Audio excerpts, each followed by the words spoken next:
What's going on, guys? Welcome back to the channel. Today it feels like Christmas in July. We got the BombMoto B1 chassis. It was just delivered today, and we got the rebuild kit for the KTM, but we're not going to worry about that today. Check it out. We got our BombMoto box in the garage. Looks like UPS had their way with it, but I'm super stoked.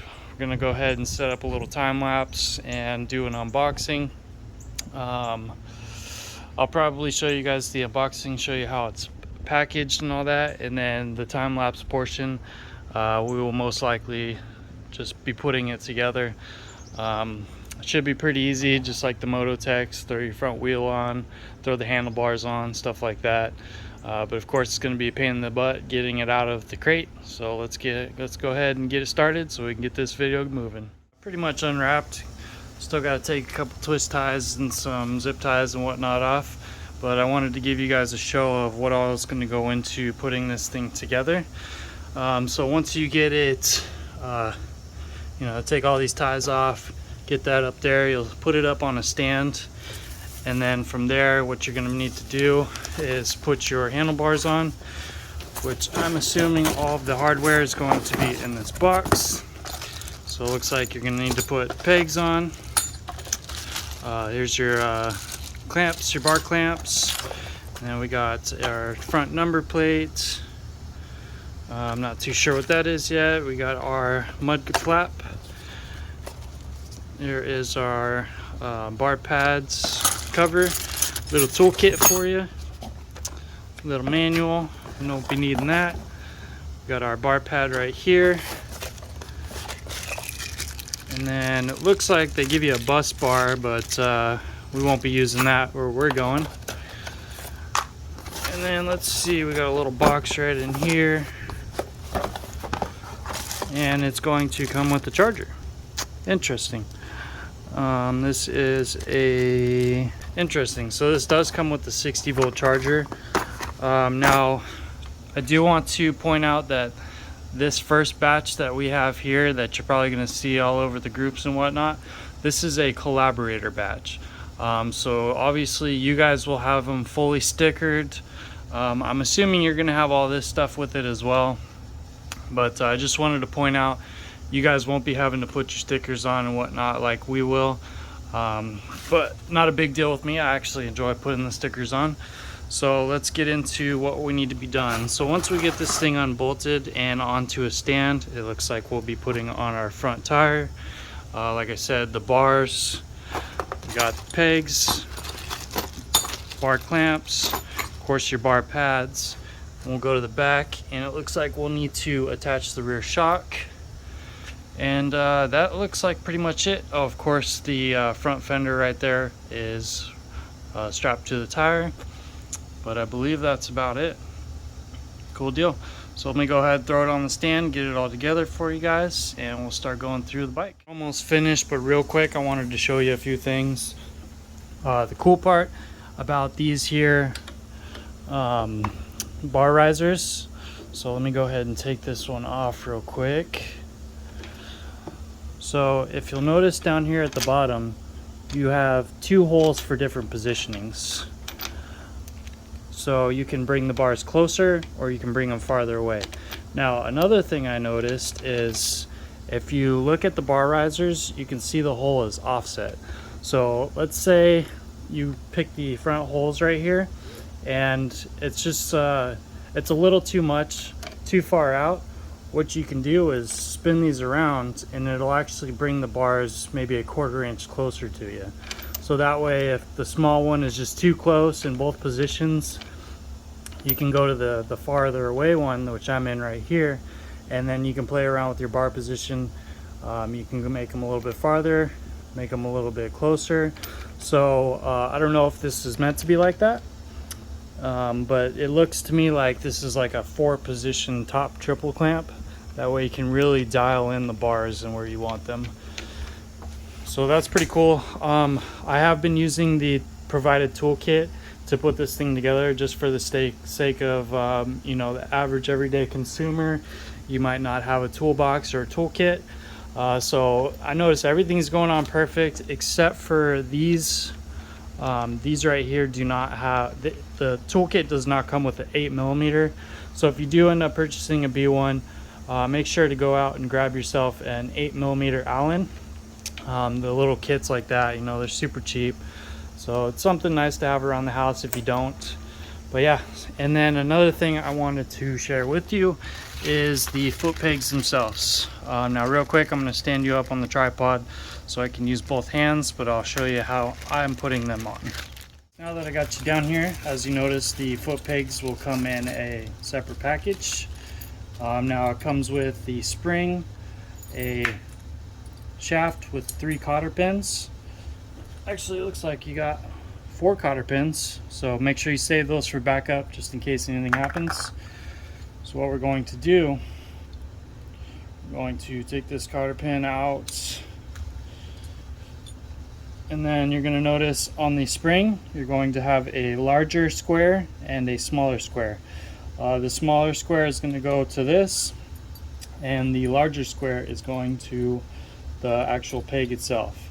So once you get this in the upright position, you'll notice each one has an angle. So if you tried to put it on the other side, it would end up, you know, looking like this or something. So you'll know when you have the right side. So first thing we're going to do is, with the spring facing flat and the pedal facing upwards, we're going to go to the shaft, the little post that it needs to be on, and we're going to slide it on just like so. And then with this one sticking out, what we're going to do is go to this outer bracket, we're going to hook it on top of it, and then we're going to push down, and then simultaneously we're going to put our little cotter pin shaft in just like so. Get this off the stand a little bit better, and then we take our cotter pin, we're going to push that right back through, and then go ahead and spread it out. Give it a nice loop out of the way, and then if you got a pair of pliers or something, you can go ahead and crimp them up nice and tight. That way you'll never have issues with it. Cool. So again, excuse my hand, if you go in there, you can see you got the spring just like so. Alright guys, let's get back to the time lapse, put the rest of this up, and we'll give it a good review and breakdown.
Alright guys, and here it is, the BombMoto B1 chassis. And this thing is so clean. And sitting on it, it almost it feels like a CRF 110 with like the wheelbase and the seat length. I'll bring out the Mototec seat and show you a comparison, but look how soft and cushy that is. Nice and long, sits back pretty far.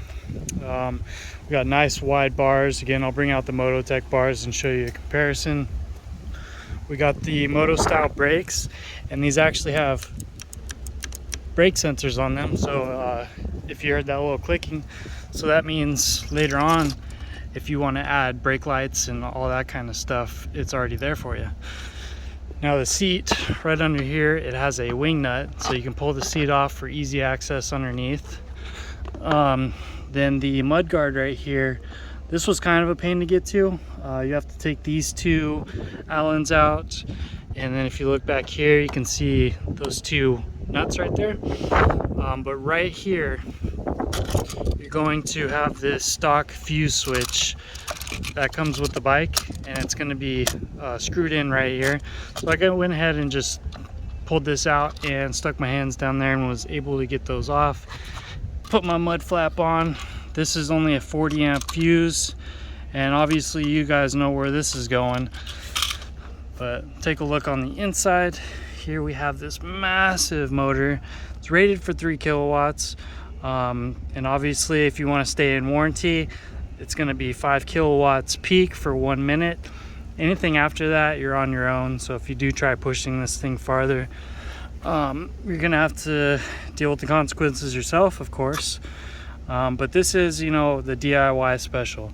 It's a beautiful chassis to start off with. You're getting adjustable suspension, so obviously you can adjust your sag with your lock collars, and then you have your adjustment for your rebound. So this will come kind of springy, and what you can do is turn this clockwise a few clicks, and then instead of it coming down and springing back up, it'll kind of come up slowly. So you have your rebound adjustments right there. Now these come with forks similar to the Mototec, but sitting on this thing, I'm talking I barely get any sag. Putting all my weight into these forks, I'm not even bottoming out. Way stiffer, way better than the Mototec forks right off the bat. So then we can go back into here under the seat. So you have this whole bit of room right here, and it extends out pretty far for something like a smaller Kelly controller. My plan is to put a DC to DC reducer in here. Perfect little space. And then right here, as you can see, we got our little lock. So this thing will come with 2 sets of keys. Right here you got your ignition, and then right here you have a lock for your little power adjusters. Now these things, I think for me, I'm gonna get rid of them. I feel like it would just be too complicated to show you guys how to wire these into a far driver or whatnot. So what the plan is take these knobs out, and I got this little panel right here which I can cut out and either put a well, definitely we're gonna put a 3 toggle switch, or like one of those on-off on switches for the 3-speed modes, and then possibly, depending on if I can fit, I might do like a flush mount voltmeter right up top here, so that way we can get rid of all the noise on the handlebars, because later on I'm going to want, you know, bar controls and stuff for lights and blinkers. You know how I do it with my light kits. But let's see what else we got here. So as you can see from the brakes, go on the other side right here, we got nice beefy calipers. We got, what are these, 3mm thick rotors, both sides, front and back. We got these nice side covers that actually extend out a little bit, so it gives you more width as far as battery. Nice sturdy steel frame, nice sturdy steel swing arm, which can be cut and extended later on if you choose to do so. That way you're not trying to deal with aluminum. Obviously aluminum's a lot harder to weld, and you have to get 100% argon and all that good stuff. Nice beefy chain, T8F, and we got a roller right here, a chain guard slash guide. We got adjustable axle sliders right there. Now the wheels, the hubs, the rims, even the tires themselves, those are exactly like the Mototec. I was hoping with this style swing arm it would be a wider hub, kind of similar to what's on the SSR, or what you can find on, you know, eBay, Amazon, stuff like that. They're always really wide hubs. Unfortunately, these ones are not. They're the same as the Mototecs, which really isn't a big deal. It just means that, again, we are going to be limited to a 100 wide tire.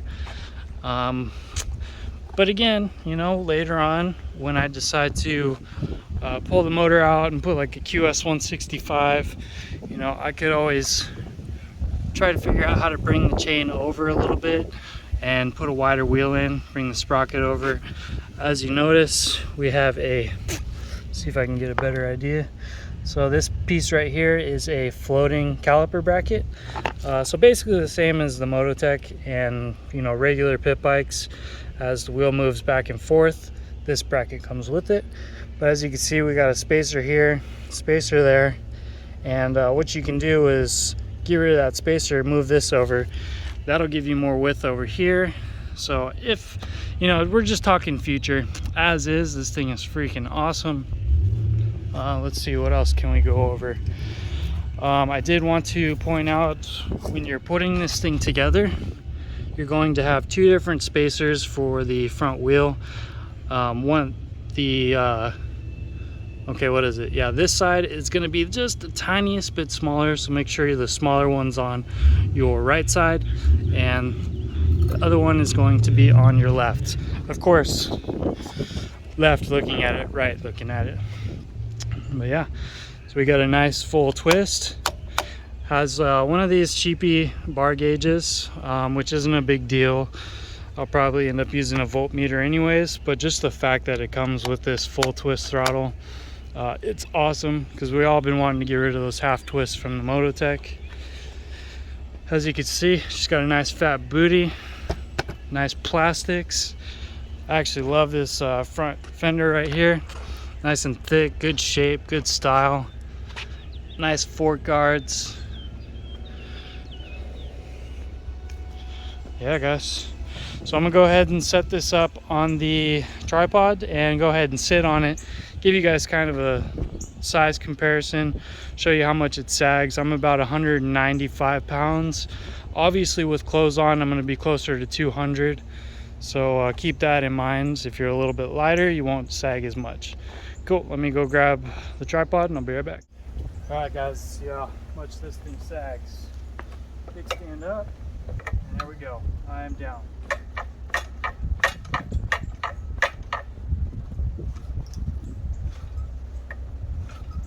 Again, putting about 200 pounds of pressure on this thing. Up, down. We're not even getting fork sag unless I really put my weight up, and then we're even talking just a little bit. Now, as you can see, we're talking about the springiness. Looks like I'll have to move this out just a little bit as we are hitting the swing arm.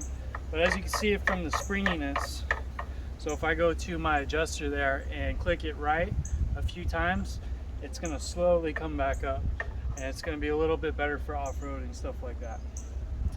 But yeah, so I'm kind of fighting against the storm right now, and I'm not sure when it's going to start coming down. So what I'm going to do is pull some of the bikes out and give you a little side-by-side comparison of modified Mototec, KTM 85 since I have it, and we'll throw the SSR out here as well.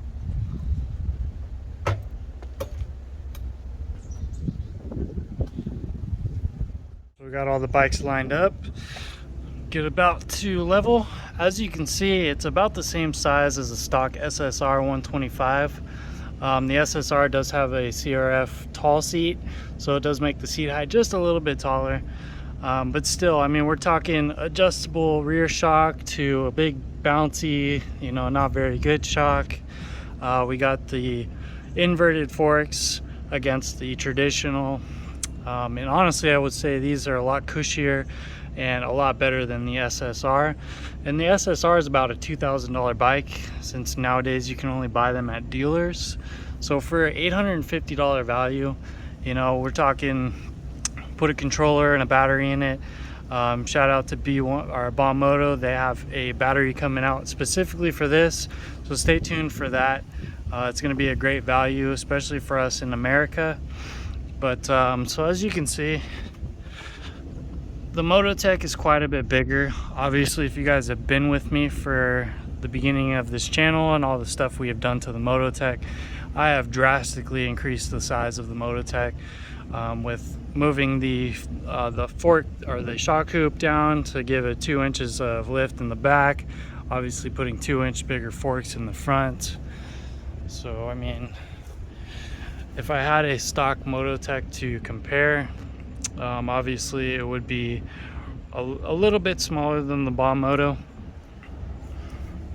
As you can see though, it took a ton of work to get the Mototec like that. And then as you can see, the KTM 85 just towers over, since it is a big wheel with the 1417 on it. But yeah guys, hopefully this will help you get a good idea of what these things, you know, the rough size of them. Real quick, let me bust out the, sorry, excuse the mess, the RSF. As the razors, they're all roughly about the same size, so let me pull this out real quick. All right, so as far as ride height, the RSF might be a tiny bit taller in the front due to the Mototec forks, but other than that, stock shocks, stock wheels, all I got really upgraded is the powertrain. But as you can see, the B1 much bigger than that, and then you'll get a good idea of, you know, the SX and the MX are roughly about the same size of these, same size wheels and all that good stuff. But as you can see, the BombMoto is just so much bigger. Cool, so there's a good side-by-side of a few bikes. Things are getting a little overboard over here, and I'm running out of space quickly.